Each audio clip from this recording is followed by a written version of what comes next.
We once was silent, now we wanna talk. We weren't the only ones up and down from the block. While y'all were running, we chose to walk. So welcome to another episode of Artist Block. Minimum sports discussions, it's all happening. This is Artist Block episode 3. My name is Imaad and I'm back with Claude again. What's good? So for our first topic today, it's going to be the new minimum wage increase in Canada has been moved from originally what it was $11.25 to $14 an hour. This comes into effect January 1st. So, I mean, like overall, and then also in 2019, it's going to increase by another dollar, going up to $15. So, of course, for people like us who will be working minimum wage pretty soon, it's a good thing. But, of course, there's going to be other takes to it as well. Other takes, such as small businesses, might suffer since they have to now reconsider for their minimum wage. Private businesses who don't get supported by the government direct will suffer since they have to use money from their own pockets to pay their employees. Yeah, and it's like, although the bigger businesses like McDonald's, they can do that because they have that much money. But I mean, let's say I wanted to open up a pastry shop, and now I gotta pay every last person that walks through there $14 an hour. Like that's, dude. Like I don't even know if you can even have that. And like, also this is pretty exploitable now. So a couple of my friends, shout out to Miles Beckett, shout out to Ray Acharya. Both of them already have jobs. They're only 15. I don't know if that's gonna get them arrested or anything, but I don't know. We'll see. But I mean, both of them already have jobs, and they're only 15. And you know, Ray is getting paid at the minimum wage. I don't know if he got updated, but it was $11.75, $11.50, and Miles is getting paid lower. And you get to that debate on if you are 15 or 14, should there be a second minimum wage? Because technically, you're not of legal working age, right? And if you were trying to dispute the fact that you're not getting paid enough, then they can just be like, well, you're not supposed to be working. So like you personally, do you think, in your personal opinion, right, taking into account all the other sides, do you think that this increase is beneficial? It's beneficial. But to counter your point, you could start working at age 15, but it really depends on where and what you're doing. You can't do anything factory related or industry like that until you're about 18 or so because of the legal risk and you have to sign a waiver or whatnot. So hopefully your friends don't find themselves into any trouble. But yeah, I think it would be good for teens who are now starting to go into the work field for a little money here and there instead of keep, I guess, bugging or asking their parents for some. Yeah, I mean, but like, okay, for example, I'd have to kind of contradict that opinion. Because as someone who's always thought about starting their own business, who kind of has that entrepreneurial mindset, it's like, I don't know how I would be able to get anything done. All those businesses are just going to die off. And not every single business comes out of nowhere, you know, hard hitting, right? That's true. Apple took a while to start. Microsoft took a while to start. And now you're killing all these new businesses because they can't grow because they don't have the resources to be able to pay all these people working at minimum wage. For example, for this podcast, if we were to get an agent or an assistant, we now have to pay them $14 an hour. I don't know if I can do that. And then now it gives the incentive for CEOs and all these people to pay themselves more, because they're saying, okay, well, if the people who are doing the minimum possible amount of work and they're getting $14 an hour, well, I should get 35. And now you're increasing more of that white collar idea. I mean, as much as I like it because I'm a student myself, I'm thinking about in the future, or you know, let's say if I do end up starting a business and I do want to hire someone, how am I going to be able to do it? But I'm not too sure, so I wouldn't quote. But doesn't the government provide you like a grant, you could say, or a loan that you can pay back later to help start your business, as long as you have an idea and have your plan mapped out? So you, okay, I need an agent, I need a lawyer, I need this, and it would actually be able to start running, granted the money. Well, I mean, you can get loans from like banks and stuff to help start your business. And you can obviously get investors and all this and that. But what if you want to use that on other things, right? There's always going to be more important things than getting people to work for you. Well, now that would be a considering factor that you have to consider in when starting a business. That has to be part of, okay, well, money has to go to the workers, money has to go to the equipment, money has to go with transportation. It all comes down to your planning and usage. But I mean, do you think it should have been equal, or do you think and people's work should be more important? By equal, what do you mean? So like, let's say either I can pay, Mr. X, Mm-hmm. X amount of money. Yeah. We'll do these two different variables. We'll do Mr. X Y amount of money, Mm-hmm. or I can spend Y amount of money on a new machine. Well, that brings the questions. It depends on how are you ranked among not only employees, but or you have to prioritize what do you need now and what can you get later when you start the business and everything's running. Yeah. Well, I mean, if we had a lower minimum wage, I could have both. And then now that's even increasing my workflow. I think personally, it should be different for all businesses. I think I think it should actually be based off of your business's annual revenue. If your business cannot afford to pay all these people, Mm-hmm. you should have not a lot of leeway. I'm not saying $1. I'm not saying $3. Mm-hmm. 50 cents. It makes a huge difference when you have a lot of people working for you. Mm-hmm. And that 50 cents will help, sure, it may not help the worker themselves, Mm-hmm. but they're still getting paid enough to be able to be on par with that. And that's why when it comes to minimum wage, I want there to be able to be some leeway. There's got to be some flexibility. But some people feel at minimum wage, you aren't getting your work. Like some people will be working minimum wage and doing a lot of work, but would $11 an hour be equivalent to the amount of work they've done? Well, that's why you get a raise. Granted, Like that's why you get commission, your boss, yeah. right? Like if you have sales, if you're a salesperson, Mm-hmm. if you get 50,000 sales in a day, yeah, you're gonna get paid extra for that, Mm-hmm. right? So But not every companies willing to do that. company, yeah, or bosses, matter of fact, because it really depends on your boss and the company. Not everywhere does that. That's mainly like Best Buy, those stores when you have to sell. Well, even compared aside to from commission, you anything. can still get a raise for doing good work, That's true. or you get extra vacation. But what days if or it goes unnoticed? something. I mean, that's just how it is, right? When it comes to work in general, if it gets unnoticed or not. So now people feel that this $15 would be a little bit of more of a motivator to work. Yeah, but I mean, at the same time, you personally, do you really need $15 an hour? It's money that I don't have to ask my parents for. Why not? Yeah, it's true. I mean, I could definitely use it, right? Like you can put it towards other things. Yeah, definitely. I just think that even 11.25 wasn't as bad as people make it look. That's true. And now you're giving, and not only people don't realize you don't only have to pay your minimum wage workers more. Now you have to pay your other workers more as well. Because you don't want them to be too close to minimum wage because they're deserving of more. Right? How are you going to pay a manufacturer level, shelf stocker or something? So that's the job that I used to have at Freshco. Or versus your supervisor. The supervisor does more work, right? They're supervising, they're managing, they're making sure that everything is going well, right? Now you have to pay them more. You can't give them, 16, 17 because that's too close to the minimum. They would want more. And so now it's hurting. Sure, it's only beneficial to the new people in the workplace. Mm-hmm. And at the same time, do you think a minimum wage should be able to perfectly support a life? I wouldn't say perfectly, but should be able to help. If you're living by yourself, that $15 could help towards your next meal or towards your rent. So then do you think there's any incentive to go towards higher education or try to get a better job? Debatable.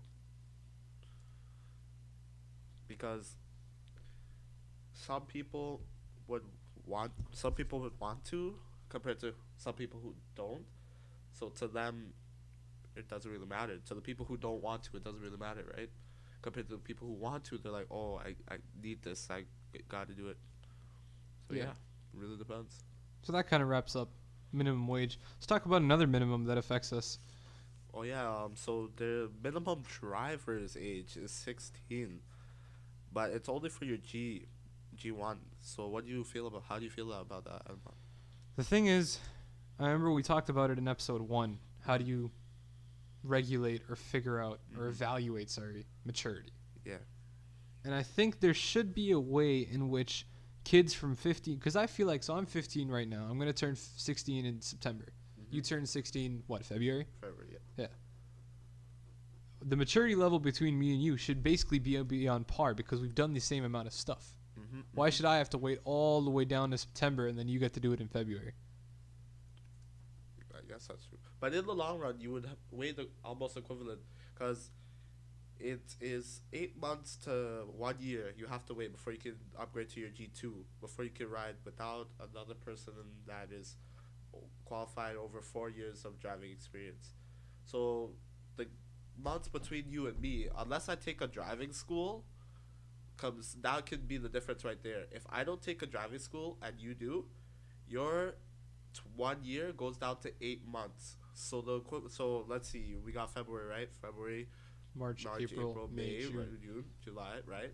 So it cuts down while I'm not taking classes. I'm just doing it outside regularly, right? That can level the playing field. But do you really want to rush into getting I guess your license? Not really. I think it's not even about rushing. I think it's just like, if you're ready, why not do it? I think there should be a way to have a preliminary test at 12, 13 to be like, hey, can you drive? Yeah. I mean, I can reach the pedals. I'm mature enough. I've experienced enough. But that could cause some people to this day, 20 something, their driving skills are rather interesting. Yeah. I mean, but then you have that preliminary test. You have that evaluation before anything, and then you just know it. Yeah, but that test, like what we were talking about in episode 1, they could do it perfectly then, but after that, unless they take the driving school and actually do the training, they could end up doing some reckless driving. But I mean, there's people who are like 45 and who are doing reckless driving. That's very You're never true going as to well. really be able to stop that. Do you think it should change, though? The minimum driving age? Do you like it at 16?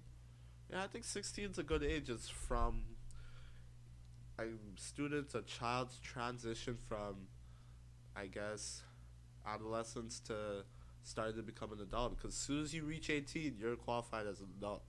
So 16 is a par in between. You're not a kid, but you're a teen.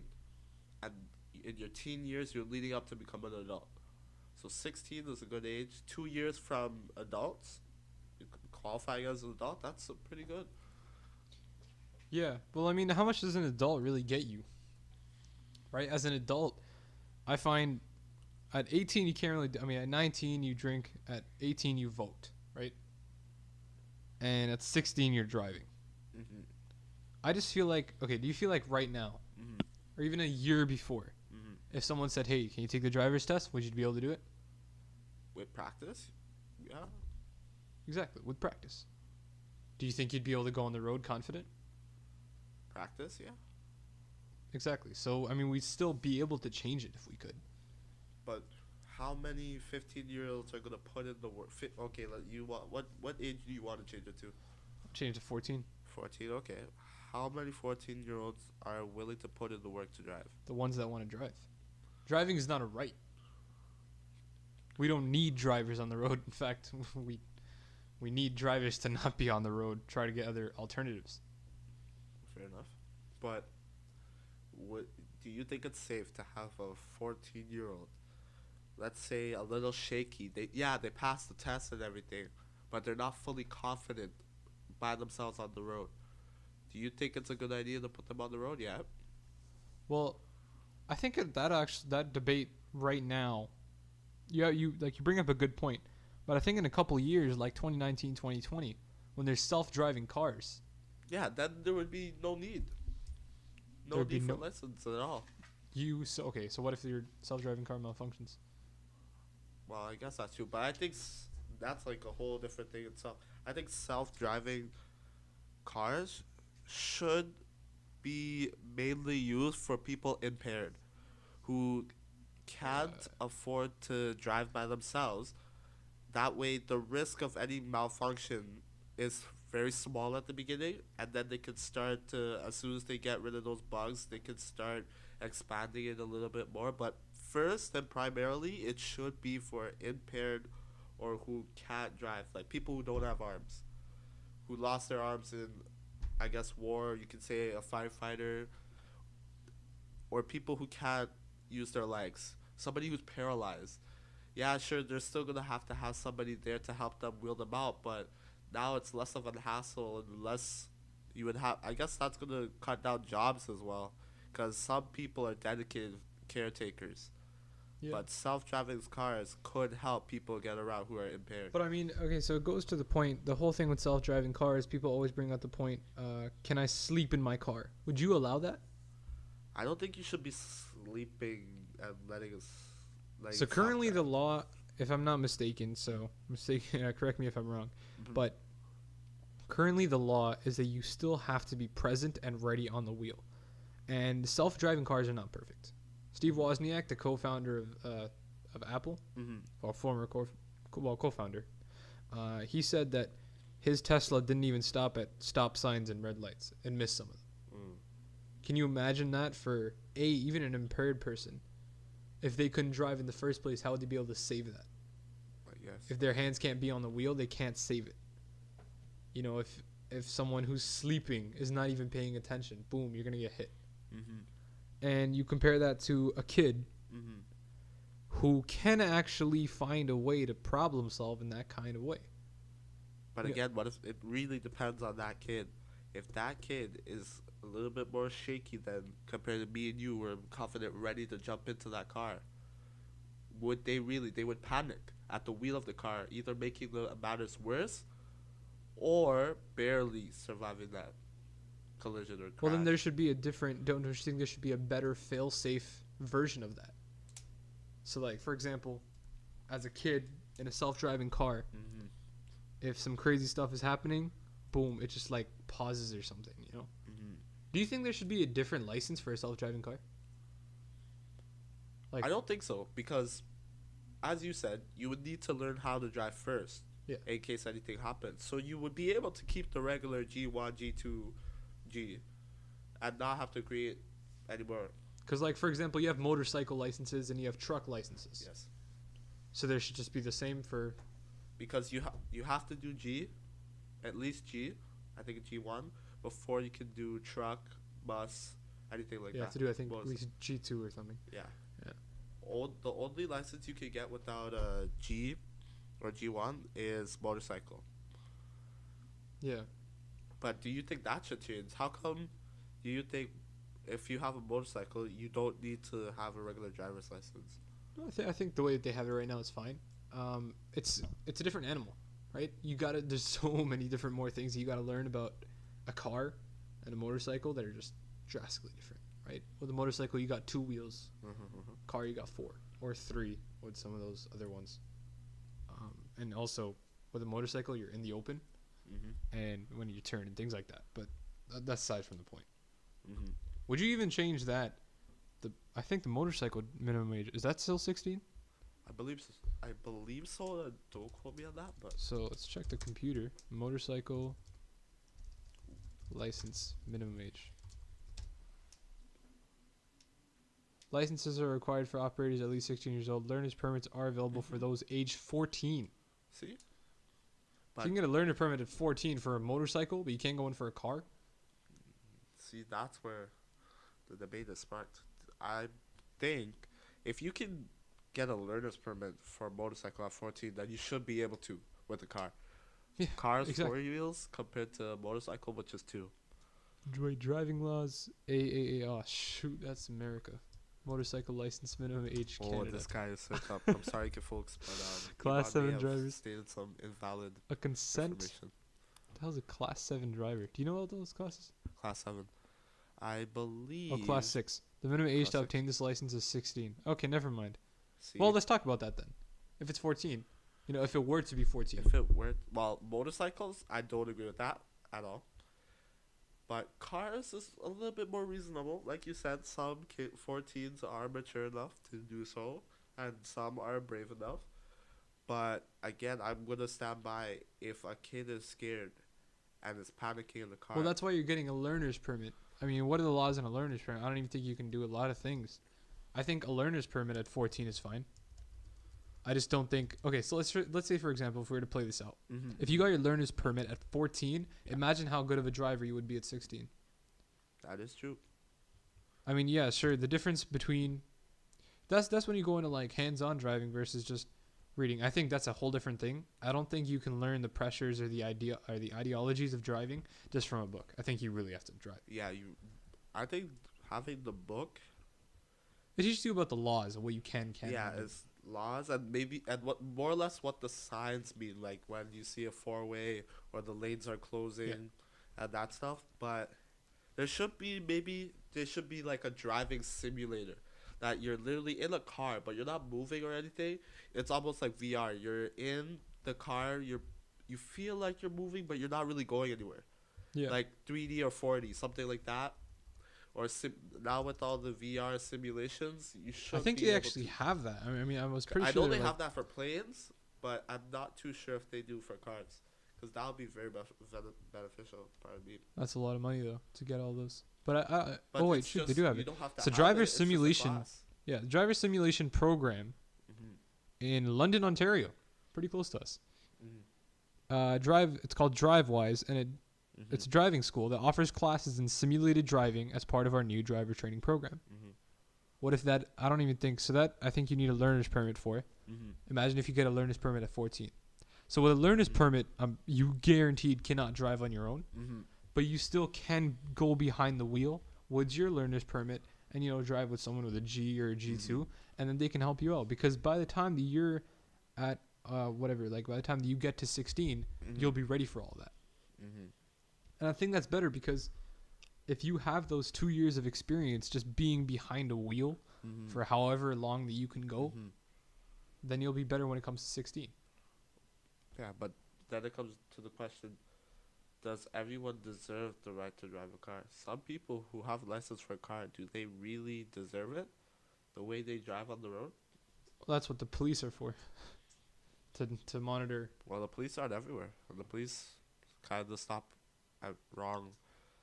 Sometimes they stop for like the wrong reason, or just because like you're going a little. Because sometimes I've seen it happen to people when you come off of like the highway and you're still going fast, and to transition from 80 to 40 or 50 on a regular, especially my school zone, is a bit hard. And some people just continue driving, and then there's some people who don't really care to actually do it and get away with it, compared to people who are literally coming off and just going on, and then the police are right there pulling you over because you weren't slowing down. Well, I mean, they could still tell that you were trying to make an effort. But I mean, overall, why would you drive 80 kilometers an hour if you know that a school zone is going to come up? That's true. But on a highway, you just come off a highway.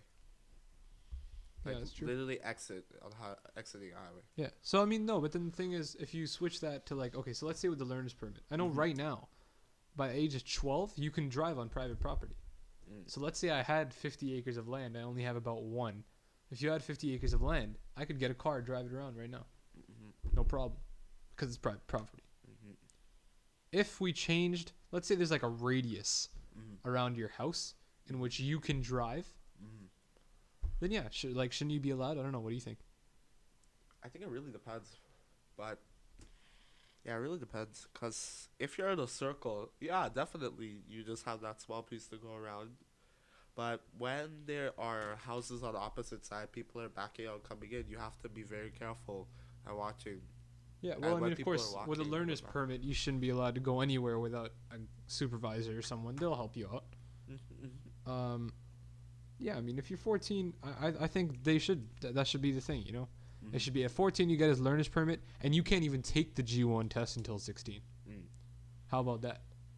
So that you have those 2 years of driving experience, so that when you go to that G2 road test, you are confident, be ready, and C, overall just prepared. So are you suggesting they take out the written test they have at G1? No. Actually, like I'll keep that. But I'm saying, you can't take that G1 test until you're 16, but you can get your learner's permit at 14. But it's just a written test. When you take your written test, it's basically the same as if you got your learner's permit, because when you take the written one, all you're allowed to do is drive around with an accompanied driver who has at least 3 years of experience driving, and you can't drive between 5 to 2 a.m. I believe. Wait, is it 5? I know No, it's it's like something 8, to 2 a.m. 8, Yeah, I 9. think it's 8 to 2 a.m. in the morning. Yeah. So basically, when the place gets dark, that's equivalent to if you take that test. What you're suggesting is basically there's no point of having that written test then, because you'll have your learner's permit. You can just go straight into the driving for your G2. No, but the thing is, okay, so if we were to do, so the G1 itself is a learner's permit. Yeah, that's what Oh, I'm okay, saying. I understand. Well, I mean, then you should. The reason why I like the idea of having that prior. So this is why you wouldn't really need that G1 test in order to have that learner's permit. So I would want to create a separate learner's permit from the G1. You know, let's say you put the learner's permit at 14, in which you can only drive in a certain area at very specific times in the day. So now it's even more restricted.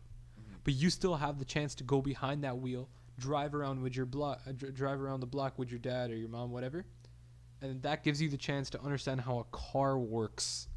Because a lot of those G1 questions, I know I think it's like 15, 16, or like maybe 30 that are signs, and the rest is all hypotheticals. If you already kind of understood the logic of how cars are working, that could actually help you with the hypotheticals.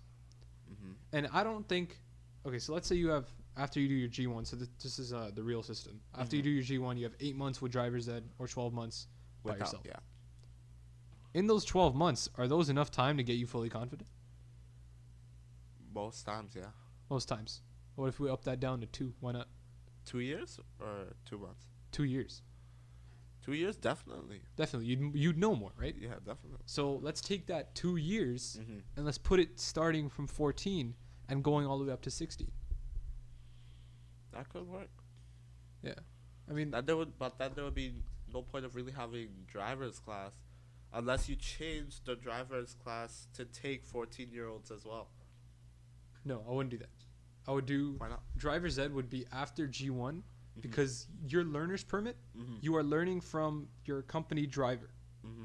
Once you get your G1 in my system, once you get your G1, you got those 8 months with driver's ed. At driver's ed, they will teach you more things that maybe you didn't even know. Maybe your company driver didn't choose to follow. Like with a learner's permit, currently you can drive with anyone with this 3 years driving experience, whatever, right?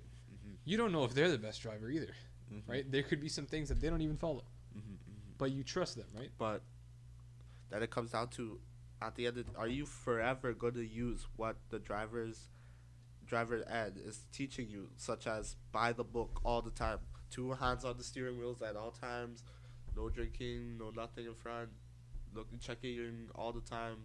Are you? Well, of course, I think those all come with a reason. I mean, of course, the 10 and 2 thing has always been debated, but things like checking all your mirrors before you even start the car, that's a good thing. But now with cameras. Well, I mean, you like turn on your thing or whatever. Hold on, just pause for a sec. We're getting a call. And we're back. All right, so sorry, we're talking about the whole driving ed thing. And so when it comes to that, what is your, like, kind of, do you think the system right now is like the best way that it could be? Yeah, I think right now it's actually doing a pretty good job. I don't think there's a mandatory need to change it right now. If things comes up, they can, but it's not right away. It's a process. It could take as long as it needs to be edited, reviewed and whatnot before they completely decide to change it. So, like, okay, so if you were to look at my idea, do you think it's viable? Yeah, it works, but the process, it would need some fine tunings here and there, especially between the G1 test, the written test, and your way how you get the learner's permit. There would be, if you get the learner's permit, there's really no point of you having that test there. Yeah. But I mean, like, you would have that test because, you know, like we said, if there's a certain radius, there's going to be a bunch of signs that you're not going to see. That's true. But at the same time, there are going to be signs that you that you see, and you'll have no idea how to do them. But that's where, because of the fact that you have a learner's permit and you have an accompanied driver with you at all times, then at that point, that's up to them to kind of teach you about some of the signs. And then the G1 test will be the evaluation on the stuff that you learned in your practical work. This is when you come to like hands-on learning, right? Your practical work, which is your 2 years of that learner permit existing. And then also add like the driver's handbook and stuff. And then like all that kind of stuff will like account into whether or not you're able to get the G1, because I think that 2 years of practical experience will help you not only with the G1 itself, but the G2 test as well. And then I'd even say you could lower down the time limit between the G1 and the G2's test. You can move that down to 6 and then 10 with without driver's ed. And then instead, driver's ed is the way for you to receive more practice, receive a different opinion, a different kind of overall perspective on it, and then all that kind of stuff like that. You know what I mean? Or like a real situation view. Like for example, I think they take you on the highway and whatnot, and to see how it is to move. But sometimes it would take you earlier, so it's not as packed as in the morning, like morning rush or afternoon rush home. The commute, you can say. And that way you would see real situations like 4-way stops when each side is loaded, and actually how to go, who has the right of way, pedestrians or you and the other cars and whatnot. And then your driver's ed would be that kind of evaluation of that entire situation. And then how well your company driver taught you, and if there are some things you need to work on that you don't know about in the first place. And if that kind of wraps up minimum driving age. So we're going to move on to some sports headlines. So first of all, this is from a couple of weeks ago, but the KHL, which is the Russian Hockey League, could pull out of Winter Olympics due to doping cases. Now there has been different cases of doping across all the sports, especially in baseball. Hockey, it is a little bit less popular, and there's also been cases of, if you remember in Brazil, when they had the Olympics there, there was a bunch of athletes that dropped out because of the fact that there was a Zika virus at the time, and then none of them wanted to go. So let's move back to doping cases. Do you think this is the right move for the KHL? Yeah, they should really pull out and try and sort that out, because it's better than going and getting disqualified. Yeah. If they can sort their players out, check, make sure they run all the tests and whatnot. Less publication of these players were the ones doping and cheating, trying to rig the whole Olympics for everyone. So so when it comes to doping and all that, just so we're on the same page, do you think it should be completely banned, or what can be used? I don't think doping really rigs the whole competition in general, because to know that these players have an advantage over others isn't fair, is it? But I mean, what do you consider? Like, caffeine isn't. But, let's say someone just took 14 caffeine tablets versus someone, who just had like a sip of coffee. One has much more caffeine than the other. One has more energy than the other. That is true. So would you ban all prescription or any kind of drug possible? I wouldn't ban all of them, but I think there would be a big restriction on what the players had and what is considered doping. If you could check what fall under, is caffeine actually considered under doping when it comes to? It's not. So okay, so when it comes to performance enhancing drugs, that's what we mean by doping, guys. And these are known as substances to improve any form of activity, performance in humans. Yep. So for example, a lot of steroids, bodybuilders use testosterone because this increases your muscle mass. But at the same time, if you just take 3 swigs of Diet Coke, that's enough caffeine. You are actually enhancing your performance in that sport. So you're not enhancing your exact ability to be, stronger or have more muscle mass, but you are increasing your ability to you have better reaction timing. So let's say someone in ping pong or tennis, table tennis, the ones that have higher reaction times required. Yeah. If you drink caffeine before, that should be a performance enhancing drug. But some people, it really depends on the body itself too. Caffeine affects, or yeah, caffeine in general affects people in different ways. Some people get hyper compared to some people would be able to stay calm under. Yeah. Well, that's the like any influence. drug in itself. Mhm. So then, would you allow like caffeine, even though it's still technically a performance enhancing drug? I doubt most players take caffeine before any. Like I know match. one story from the '90s. Reggie Miller, he's a basketball player that played on the Indiana Pacers. He was very famous for taking at least like 4, like Coke cans, Diet Coke cans, right before he played, Mm. and no one ever considered that to be a performance enhancing drug. Because it's not really. I wouldn't consider it, but it really depends on how you see what and what they're drinking, like pop, soda. It's not really considered drugs or drugging or prescription. Same with caffeine, but too much of caffeine isn't good. You know what I mean? Yeah. So I think there should be like a moderation and limitation to maybe how much they can drink. If like that player, he says he drinks 4, there should be a limit to how much they can drink if they wanted to before a match or a game or an event. Yeah. So when it comes to you said limitations, right, and things like that, I think that works because if you use that system Mm-hmm. and you say, okay, caffeine you can have this much, Mm-hmm. testosterone you can have 0, Mm-hmm. this thing you can have this much, like vitamin C. Okay, that's not a performance enhancing drug. That's how Mhm. you be fit, right? You should be able to have unlimited because it's fine. It's vitamin C. So things like that, I think there should be. I'm not sure if they're like. I'm pretty sure there might be, but currently there's a bunch of drugs that are on the list, Mm-hmm. and I think there should be more added on, but with different perspectives on that. For example, let's they look at performance enhancing drugs, but even if you look at drugs in general, Mm-hmm. alcohol, do you think that should be allowed before a game? Definitely not, Why is that? because not only for the players' safety, but others like us rugby men would know. When we're playing, we have to look for our safety and the other team's safety as well. So if one person's basically intoxicated or not fully there, it could be a risk or a liability there. Yeah. Well, I mean, other players just have that normally. But I think, yeah, I agree with that. I think that should definitely not be allowed. But I mean, at the same time, that's not really a performance enhancing drug in itself. That's true. You're not enhancing your performance, you're actually degrading it.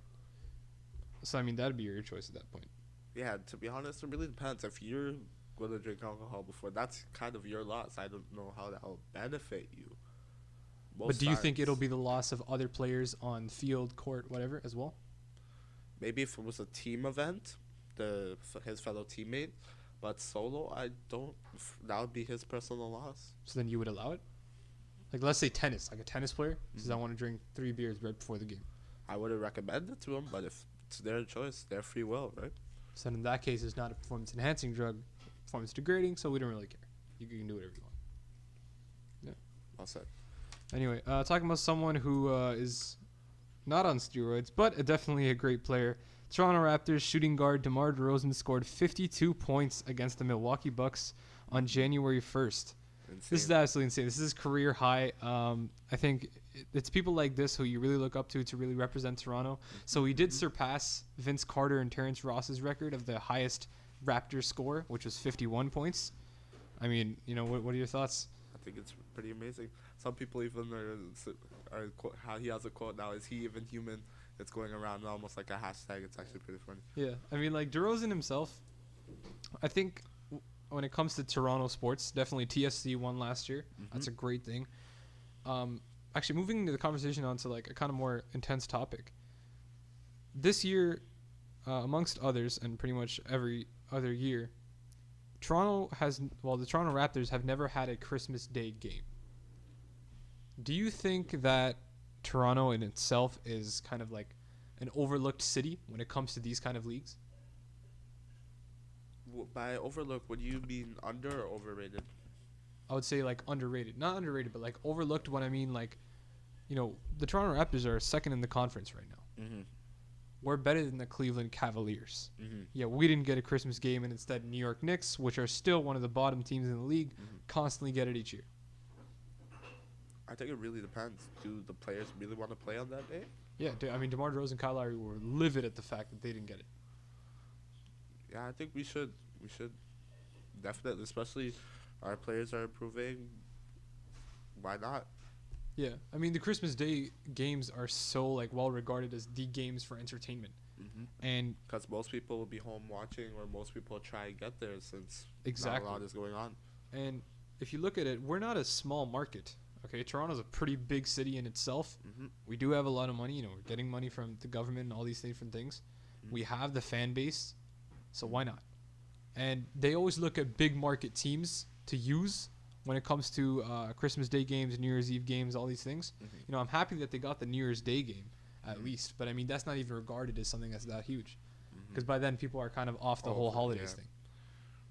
And Toronto is a big market. I think Toronto deserves to be more in the spotlight, especially with the Toronto Raptors themselves. I think there are definitely other teams as well that we have. Of course, the Toronto Blue Jays each year have been doing, great. I think they deserve more publicity as well. And yeah, I mean, that's overall. Anything else to add?